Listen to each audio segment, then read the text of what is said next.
Hello, and welcome to the Mr. 50mm YouTube channel. Today, we'll be looking at the Pentax ME Super. This is a result of the community post calling for a vote on what brand of camera should I review next. And Pentax won out by a pretty substantial margin, so here we are. This is what I dug out in my collection of Pentax things. Again, this is the ME Super. So I spent the past few weeks shooting with the Pentax and mostly with this 50mm f2. It's just been a very nice, very compact combo, which we'll talk about later on. Before we do get into it though, it's time to plug my brother's YouTube channel. If you aren't aware from the other plugs that I've done, yes, I do have a brother. Yes, he has a new YouTube channel. He also does photography content and more. His channel is called Chang of Fools. There's a link that'll appear up there, and there'll be one in the description as well, which is down there somewhere. So if you'd like, open up a tab and check out his channel. Of course, after watching this video. All right, now let's examine the Pentax ME Super.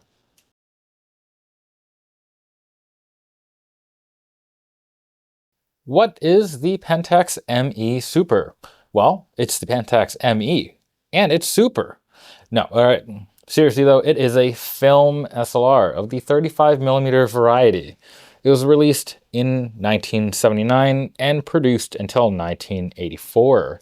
This camera is a full-frame SLR, equipped via the Pentax K-mount, and the camera uses an electronically controlled focal plane shutter, giving it a shutter range from 4 seconds to 1/2000th of a second, a pretty nice range. And there's a single mechanically timed shutter speed, 1/125th, which is also the maximum flash sync speed. The camera features a built-in TTL meter, and it supports aperture priority shooting and manual shooting modes. 2 modes. The camera can meter film that's configured for ISO 12 up to 1600, a pretty wide range. The finder on this camera is a 0.95 times magnification finder featuring around 92% coverage of the frame, which is very impressive. The focusing screen on this camera is fixed, but it does combine a central split prism, which is flanked by a micro prism around the center of the split prism area, otherwise I think referred to as a collar. So I guess micro prism with a split prism, or sorry, a split prism in the center with a micro prism collar, I think. The camera is powered by 2 LR44 or LR44 equivalent batteries, and the ME Super comes in at 460 grams. Its MSRP when it was new was around $179.99. That's a smidge under 800 today bucks. Imagine that, a new interchangeable lens camera for $800 dues. What a time that was. Anyways, that is about 1,111 Canadian buckaroos.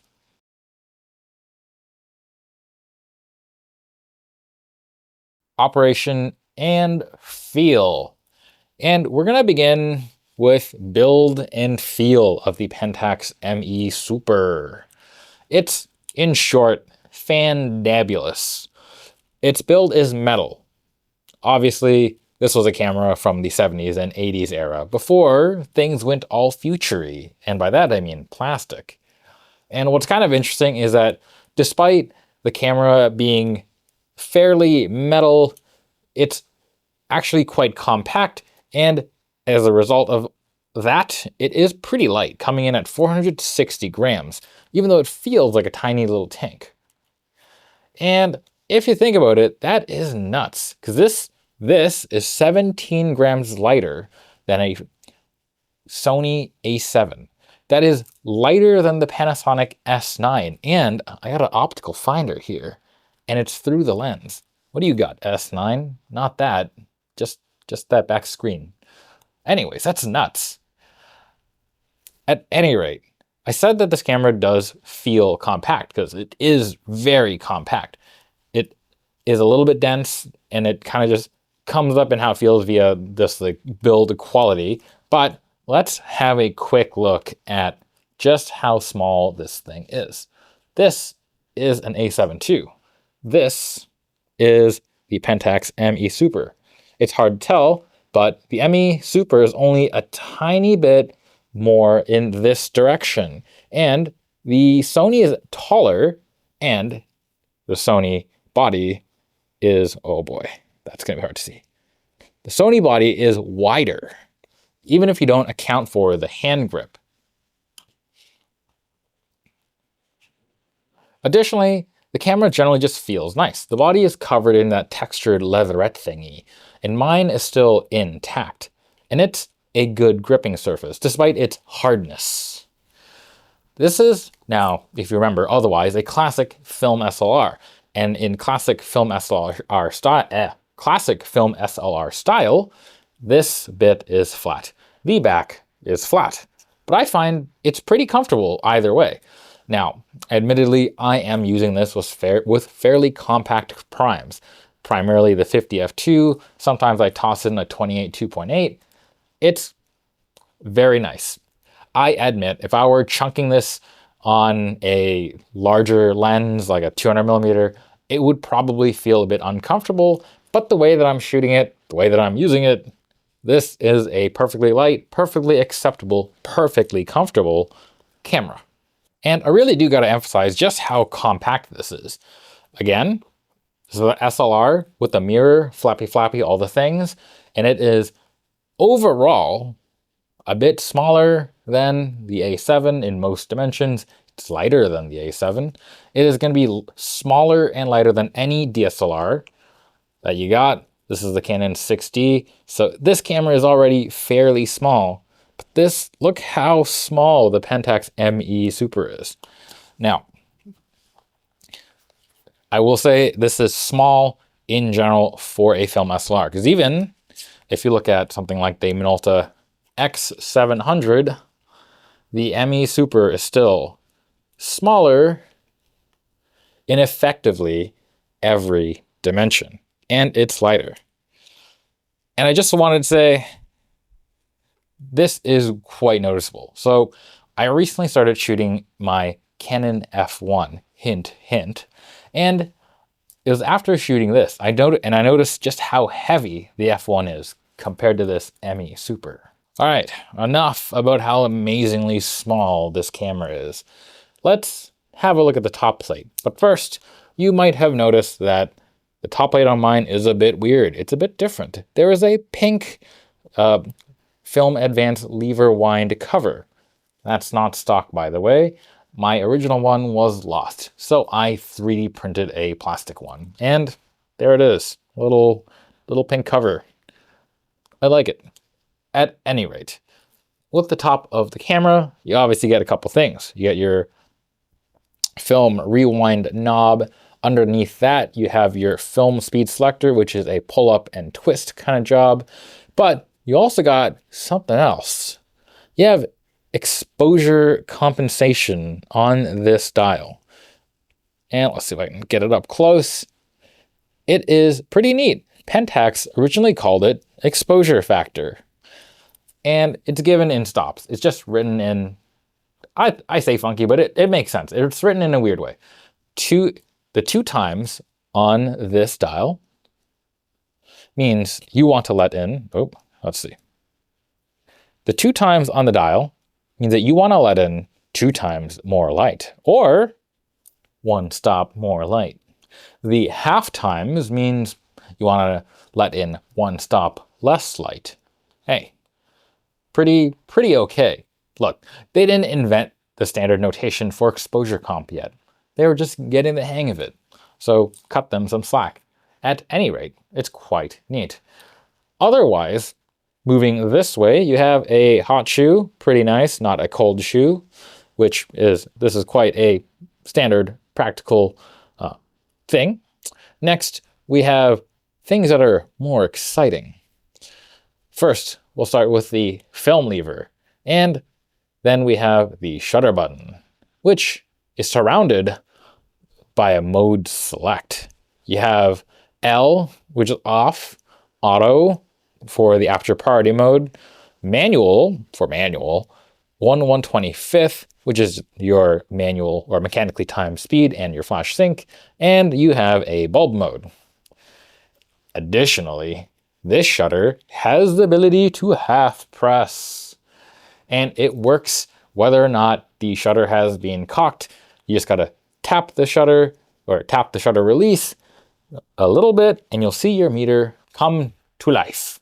But let us have a look and a listen at this whole winding and shooting experience.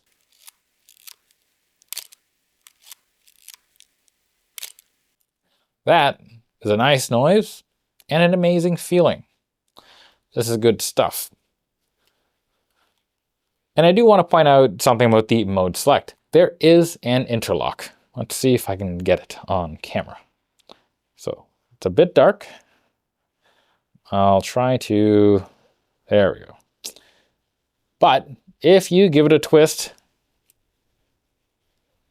it will, all right, I gotta actually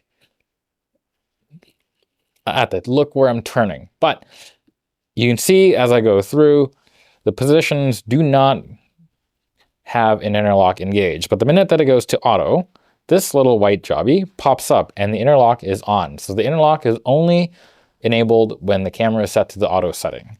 And to change the camera out of auto, you have to press down the interlock and then rotate. So now, there we go.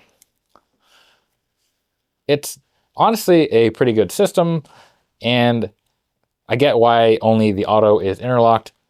Honestly, the actual mode select dial is a dial that requires a significant amount of force anyways, even if you don't include the interlock. And so really you don't really have a huge amount of risk for knocking this out of position. Okay, next is arguably the weakest part of this experience. It's actually kind of the reason why it's the Super, because the ME also was mostly this camera, but it didn't have the manual mode. The Super part makes it manual, apparently. But I find it to be a little eh. So what you got beside your shutter button, as you can see, these right here, they are little shutter speed selector buttons. They work in manual mode, and they're just that. They are buttons.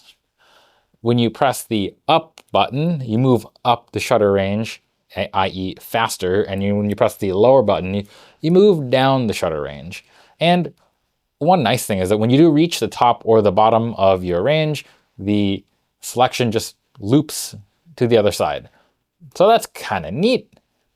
But I honestly don't think this method of selecting shutter speeds is as nice as a dedicated dial.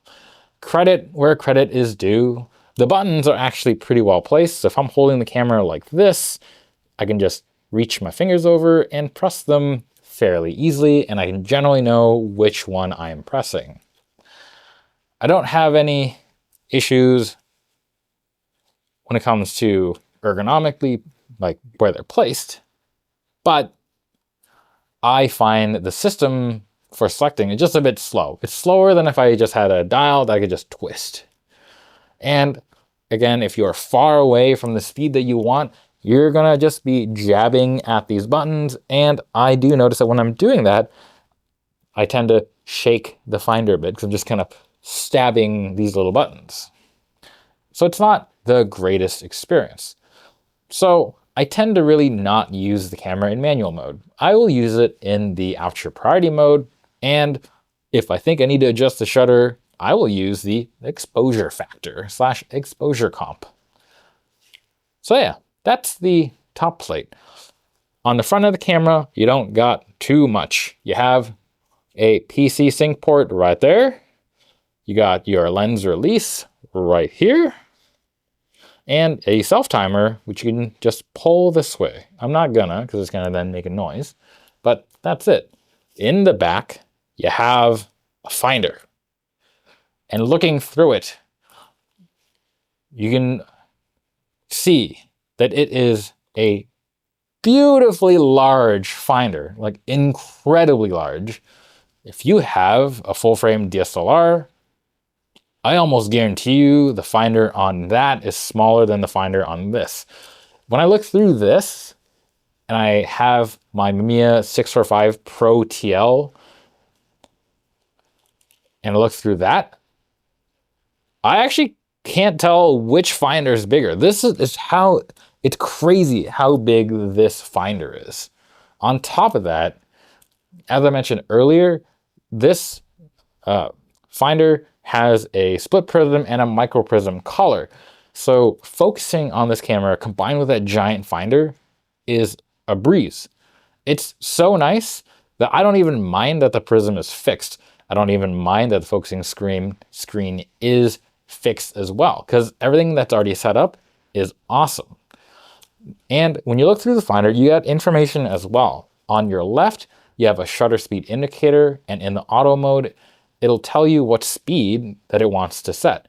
Or it'll tell you whether or not you are in a aperture range where the meter or slash the camera can't set a speed fast enough or slow enough to make the exposure work, giving you an over-under exposure warning.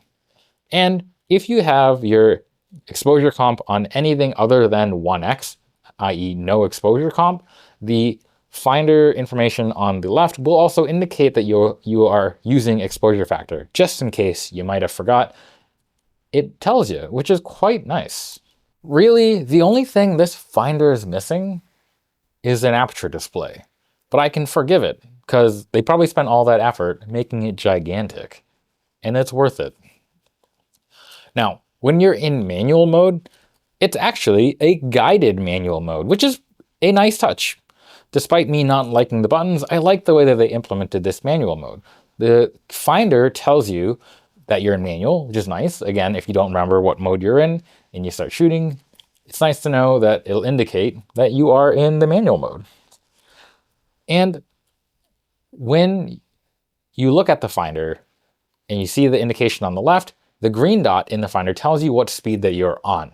And it'll blink over or under until you're where the camera thinks the exposure should be. When you're at what the camera thinks is the correct exposure, you will see neither over or under. You'll just see your green dot with no indications. So it's a nice guided mode. So once you're there, you can decide whether or not you want to go up or down. Pretty cool. But really, it's the gorgeous finder that makes this really a joy to use, combined with the fact that it's so dang small. One last thing I want to talk about before we move into the samples is loading film. Obviously, this is going to be mostly the same compared to other SLRs. As you can see, you have your compartment, you have your take-up spool, and everything mostly looks all right, except this part here is kind of weird. I am not a fan. So basically, what you have here is a bunch of plastic pins. You basically unspool your film and you load your leader through here. Now, I'm not sure if my film was just really curled or if I'm a bit of a dum-dum, but for the first couple times I loaded this thing, I kept having my film unspool from this arrangement. I haven't had it done that on other cameras that use another film loading arrangement. So it took me I think 2-3 tries before the film stuck and then just popped back off. And if you don't get what I'm talking about, let's have a look at the X700. You can see here, this has a little slot and there's a little thing that catches the slot or the hole in the film and you insert your leader right there. And when you advance, this rotates and it grabs the film and it advances it. I like this more. I get what Pentax are trying to do, giving you infinite spots where you can just jam the leader in via these little pins, but personally not a fan. And again, possibly just maybe I'm a bit too dumb. I don't know. All right, sample gallery time.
Recommendation and conclusion.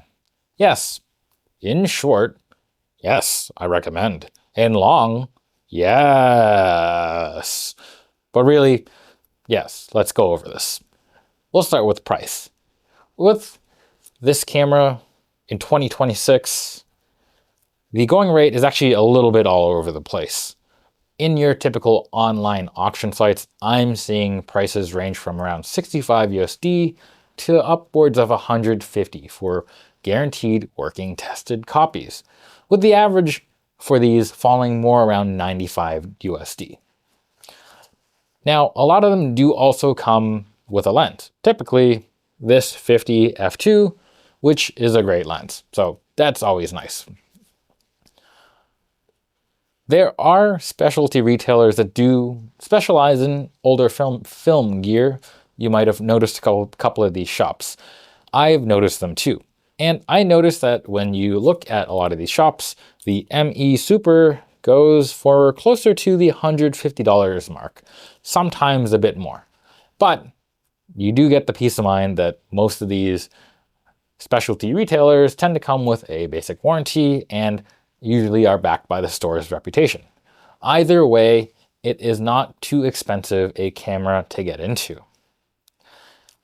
The next thing that I think we should consider is the Pentax K-mount. This has been around for a while, and it's a pretty good reason to use these film cameras in the today times. I mean, come on. Pentax is the only DSLR mount still alive, and the K-mount system is that mount. Therefore, this system has an enormous selection of glass that you can put on this camera. You are spoiled for choice for manual focus glass for the K-mount system. Both first-party and third-party lenses are absolutely stacked. Additionally, there is an adapter to let you use M42 lenses via the K-mount system. Now, this is stop-down metering only, but it'll let you use it. And there is a legitimate Pentax version of the adapter. It's actually mentioned in the ME Super manual, so that's pretty cool. Now, I actually have two of these M42 to K-mount adapters. Mine are not the Pentax ones. I found these personally to be a bit janky. They just didn't fit that well, and it was a pain to get them off the camera body. So they would sometimes, the lens would actually get stuck. Oh, sorry. The lens adapter would get stuck on the camera body and the lens would just twist off. So it's kind of annoying. But it might have been that with my luck, I just got bad third-party adapters. If you have an original first-party one, apparently they're quite good. But there are probably also third-party ones that are good as well. I probably just have bad luck. More convenient things that help me recommend this camera are the fact that the user experience is very nice. Coming from a digital camera, the whole half press metering situation is quite good. None of that popping the film advance lever into the on position, which was typically a very common way to activate the meter on older cameras. And it's also able to be powered by just regular alkaline batteries. Again, also mentioned in the manual. So you're not trying to figure out how to adapt or compensate for cell chemistries that are no longer in production. All of this convenience, combined with the fact that this camera offers a very nice tactile experience, makes it a very convenient and nice, fun camera overall. And aside from all of that, again, this finder is almost worth it on its own to recommend to people. It's that awesome. So with that, let me know. What are your thoughts on the ME Super? Do you have one? Did you have one? Do you know of another camera with a bigger finder? I know, the MX is bigger, but what else? What other camera has giant finders? I want to know. And I do want to try.